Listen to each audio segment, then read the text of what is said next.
For me, being able to navigate through your inner world and knowing what the map of your own inner world looks like, which is part of what enables you to navigate through your inner world. Of course, you need to know the landscape, right? And you also need to have the tools and strategies that enable you to make that journey into your inner world, the world that exists inside your brain and body. Look at your map to recognize where you are, see the inner landscape, and then have the tools and strategies that allow you to move around and to observe in certain ways once you're in there. And when you have all those skills, there's a lot that you can do to make the changes that you want to make to what's going on in your inner world to shift your experience of your life. And for me, that entire capacity, that whole skill set is so essential. There's an analogy there for me because I grew up as a tennis player of all of the skills that you need to be a great tennis player. Same thing with your inner world. All of the skills that you need to manage your life really effectively exist in the skills that you learn for mastering and navigating and mastering your inner world. If you're a tennis player, you need to have a serve. You need to have a great forehand. You need to have a backhand and volleys and an overhead. In the same way, to be a master of your inner world.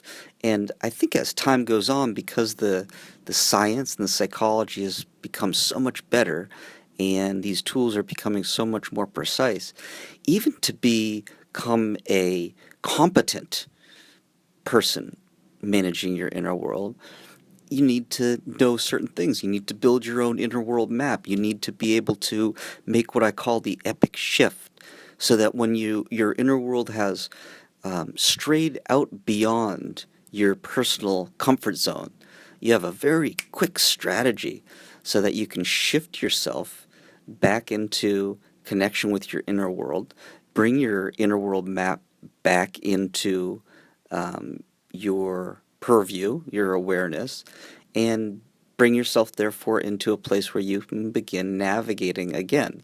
So there's the epic shift. What else is there? There's, well, just mind exercise in general.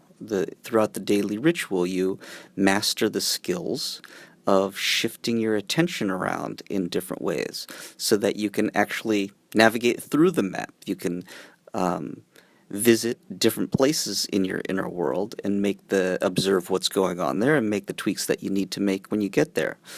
And as you continue along your journey to stillness, which of course is a whole different skill set, the ability to navigate through your inner world to the deepest place within your inner world, pool of stillness.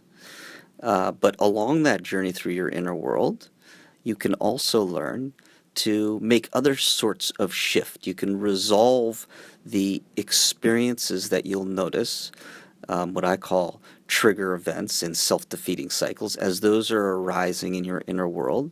You can also learn ways to resolve those by making strategic shifts inside yourself. And I'm talking about shifts of your attention, recognizing one experience inside yourself, adding to that experience with some intention, in this case with a resolved epic shift, and then observing and experiencing how your inner world experience changes as you make that resolved epic shift to bring yourself back into connection with that best version of yourself that you have also predefined, that is also exist within your inner world map.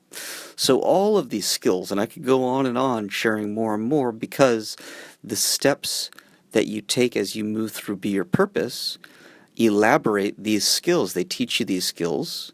They tell you the brain science behind why they work, the psychology behind why they work, and then they give you the explicit practice repetitively in some cases so that you master the skills.